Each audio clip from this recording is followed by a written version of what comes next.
চটকানে মারবো। ও তুই সামনে আয়, তুই সামনে আয়, তোর কাল্লা গাড়ি রে, তুই সামনে আয়, তুই কাই রে? ঠিক আছে কাম করবেন নাকি? হ্যাঁ ওই দেও তো আমাকে একটা ফোন দিয়ে ডিস্টার্ব করে বারে বারে, এর কথা কন তো। তাই দেখ তো। ফোন দেই জোরে জোরে কথা বল।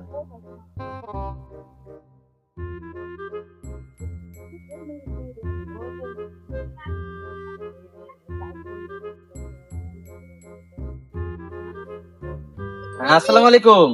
ওয়ালাইকুম আসসালাম। ভালো আছো? হ্যাঁ ভালো আছি, তুমি কেমন আছো? হ্যাঁ আলহামদুলিল্লাহ ভালো আছি। হ্যাঁ ভালো আছে না? আচ্ছা তুমি কার সঙ্গে আছো? এই সাদ্দাম চাচার সঙ্গে। ওই মাদার চোরের সঙ্গে?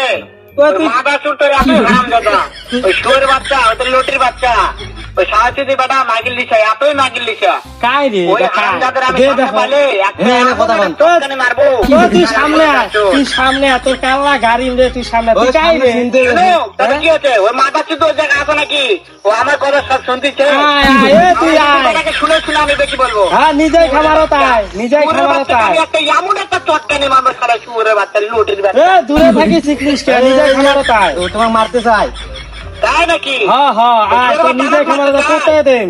শুয়োরের বাচ্চাকে আমি দেখা সাক্ষাৎ হলে পালাই শুয়োরের বাচ্চা। তুই খালি আয় রে, মাদার চোদ। তোর মাথা তোর